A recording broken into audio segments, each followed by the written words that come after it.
Fala galera, sejam todos bem-vindos a mais um vídeo aqui do meu canal. Se você não me conhece, meu nome é Camila Hessel e eu falo de vinho de maneira simples, fácil e descomplicada. E hoje eu estou com a ajuda do meu gato, o Chico Vida Boa, mais conhecido como Nhonho.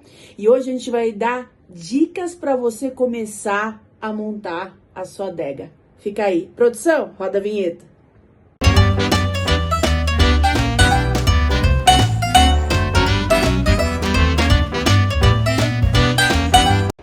Eu não vou focar tanto em rótulos, por mais que eventualmente eu vou dar alguma sugestão que tá hoje no meu catálogo, eu vou focar mais nas uvas, combinado? A ideia aqui é que você tenha vinhos coringas para determinados tipos de evento e não necessariamente você precise sair para comprar um vinho sempre que surja uma ocasião ou você receba a visita de um amigo em casa, tá? Lembrando, quando eu falo adega, não necessariamente você precisa ter uma adega climatizada. Eu, por exemplo, a Mila não tenho adega climatizada. Eu tinha um tempo atrás, mas ela quebrou e quando eu fui ver para consertar não valia a pena. E eu tenho o quê? Um armarinho, que é como se fosse um armário onde eu guardo os meus vinhos. E o mais importante é você colocar numa região aí da sua casa que não bata sol, que não tenha aí troca de calor, por exemplo, de manhã tá muito quente e à tarde muito frio. O vinho, eu costumo falar que ele é um ermitão, tá? Ele quer ficar quietinho, no escurinho, sem variação de temperatura. Então, por exemplo, você que guarda seu vinho aí na sacada do seu apartamento, eu recomendo tirar ele de lá, porque a sacada normalmente incide muito sol, fica batendo sol o dia inteiro, aí à noite costuma ficar mais frio, então não é legal, combinado? Começando aqui com os vinhos brancos ou espumante. Os vinhos brancos são super gastronômicos, principalmente esse que chama Paisagem de Los Andes do Chile, com a uva Chardonnay. Ela é considerada a uva mais gastronômica de todos, porque o Chardonnay consegue andar aí com vários tipos de prato, porque ele tem um peso, ele tem corpo, ele não tem o tanino, que é aquela sensação de secura na boca. Então ele consegue harmonizar com N tipos de preparação. Você pode também receber os seus amigos, pode fazer um welcome drink, pode também colocar no fondue, agora que tá inverno. Experimente o vinho branco com fondue, que você não vai se arrepender, porque com os queijos ele também tem essa untuosidade e vai super bem. E ele consegue agradar também quem já tem o costume de beber vinho, até quem tá iniciando. Então eu super recomendo que você tenha um bom Chardonnay na sua adega. E também, se você quiser incluir, eu colocaria um bom espumante. Esse aqui é o da Vita Eterna, lá de Pinto Bandeira, conhecido como a nossa champanhe brasileira. Ele é Pinot Noir com Chardonnay. O espumante ele tem muita acidez. E isso é importantíssimo para você limpar o paladar. Então, ele ajuda na próxima garfada. Você pode colocar uma tábua de charcutaria, você pode colocar no começo do seu churrasco, que vai fazer vai agradar super, principalmente quando a gente tá no churrasco, na maioria das vezes tá muito calor. Se você colocar aquele Malbec argentino, ninguém vai conseguir tomar aquele teu vinho, porque vai ficar tudo muito pesado. Então, coloca um bom espumante, que nesse Brut da Vita Eterna, que você vai agradar todo mundo e vai arrasar aí no seu churrasco. Seguindo aqui com as sugestões de vinhos para você ter aí na sua casa, eu recomendo um bom vinho rosé. Quem me conhece aqui já há um bom tempo sabe que eu falo que o vinho rosé é o coringão do rolê. Porque novamente ele consegue entrar com vários tipos de preparação. Por exemplo, você vai na casa do seu amigo, te chamou para curtir, você não sabe nem quem vai estar e nem o que vai ser servido. Leva um vinho rosé que vai conseguir agradar todo mundo. Também consegue super bem com uma tábua de charcutaria. Culinária japonesa é ideal. Sabe aquele rodízio de japonês?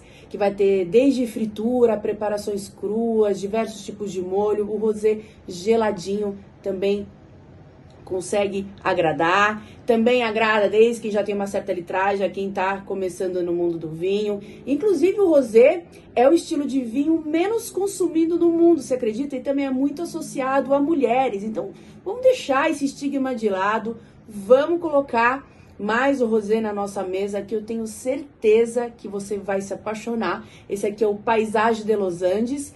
E ele é Syrah com Cabernet Sauvignon, também do Chile. Ele é mais encorpado. Lembrando que quanto mais escuro for o rosé, mais corpo ele vai ter, mais estrutura. E quanto mais claro, mais leve ele vai ser. Esse aqui é apenas uma sugestão, a ideia é que você coloque um rosé também na sua seleção de vinhos.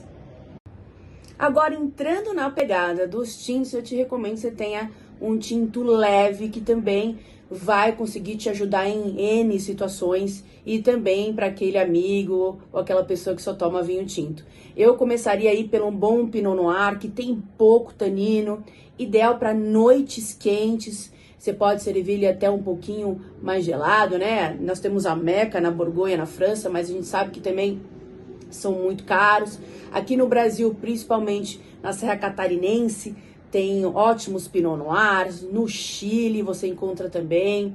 Aí de clima quente a gente já pode encontrar em Mendoza, mas aí eles vão ser mais estruturados. Então eu começaria por aí, indo já para tintos de médio corpo com um pouquinho mais de tanino, mas sem aquela coisa que seca muito. Você pode pôr Carmener do Chile, um bom Carmener na sua adega, eu acho que é uma excelente sugestão. Você pode pôr o Merlot, o Brasil, principalmente lá na região sul, conhecido por fazer ótimos Merlot, mas Merlot você tem que tomar cuidado, porque ela é uma uva que gosta de madeira. Então, se você pegar um Merlot com longo estágio em carvalho, ele vai ter mais estrutura e mais tanino, então não é todo mundo que gosta, tá? Então você também pode ir numa garnacha espanhola. Os garnachas também sem estágio de madeira costumam ser mais frutados e mais delicados e consegue te atender nessa escala de serviço que eu falei.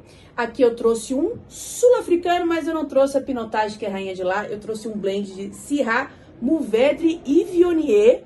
Viognier é uma uva branca que entra nesse blend e traz um frescor. Esse aqui é o Busy Bee e tem as abelhinhas que estão povoando o vinhedo e ajudam lá no controle de pragas. Muito interessante, ele tá no meu clube deste mês de agosto de 2025 e ele é um tinto muito aveludado, entra muito nessa sugestões de uva que eu falei de Carmener, de Merlot, mas para você que já tem uma certa litragem e quer sair um pouco do óbvio, eu deixo o Busy Bee de sugestão para você. Agora entrando nos tintos mais estruturados e mais encorpados, com mais tanino. Aí aqui ele vai entrar em situações que você quer levar um vinho para um jantar mais sério, que você quer presentear alguém que já tem uma boa litragem, para você que gosta de uma boa carne, que gosta de pizzas estruturadas, enfim, pratos estruturados, a gente já consegue entrar nessa faixa aí de tintos mais pegados. E aqui a gente tá falando de uma Cabernet Sauvignon, que tem bastante tanino. A gente tá falando de um bom Taná. Quem gosta aí de um bom churrasco gaúcho, com certeza vai colocar um Taná com as carnes mais gordurosas, porque o tanino vai arrematar essa gordura e vai fazer uma boa harmonização aí na sua boca. A gente também tá falando de um Syrah.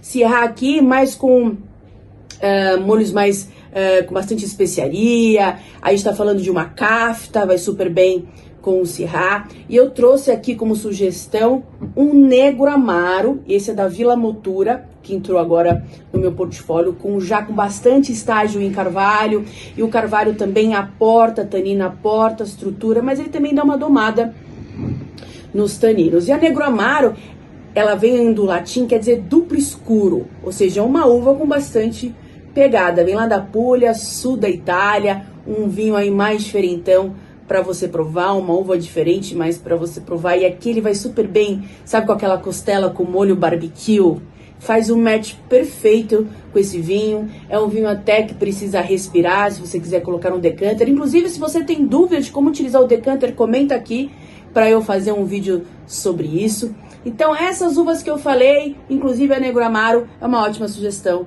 para você que quer os tintos mais encorpados. Agora uma sugestão plus aí para você que quer colocar um vinho diferentão ou uma uva diferentona na sua adeguinha aí da sua casa. Eu deixo como sugestão um bom Zinfandel americano. E a Zinfandel, ela é o clone aí, é a mesma uva que a Primitivo lá da Itália, da mesma região da Puglia que a gente falou da Negro Amaro, é a Zinfandel. Só que aqui ela reina na Califórnia, esse aqui é o saldo do Robert Mondavi, que é um grande enólogo que trouxe aí principalmente os vinhos de Napa Valley aí para o grande cenário mundial. Ele tem longo estágio em carvalho, é um vinho também muito sério, que pede pratos estruturados e pede ocasiões, por exemplo, de petit comité. Você não é aquele vinho da galera, Se você quer um vinho com a galera, aí você vai lá no Chardonnay, você vai no espumante, você vai no Rosé, você vai no tinto leve. Esse aqui eu falo que é um vinho já para quem tem uma certa litragem, que é vinhos sérios. Ele inclusive tem chega pouca oferta de vinhos dos Estados Unidos no Brasil. Isso muito porque os Estados Unidos, em consumo global, é o maior consumidor de vinhos do mundo. Então, a grande maioria do que ele produz, ele consome. Então, o que é exportado, boa parte vai para a Europa e chega pouca coisa aqui na América do Sul. E esse aqui eu falo que é um baita achado. É um vinho de valor agregado, é um vinho mais para você investir e deixar ele quietinho, um vinho que tem aí vida longa vida, mais de 10 anos, se você quiser guardar. Então, para você que quer um vinho diferentão, saldo é para você.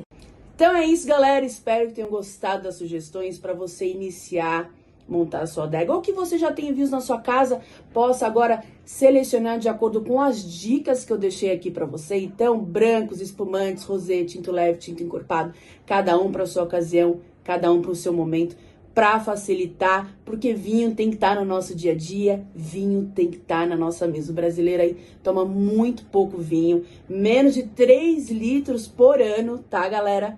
Então, bora beber vinho. Eu te vejo no próximo vídeo. Saúde!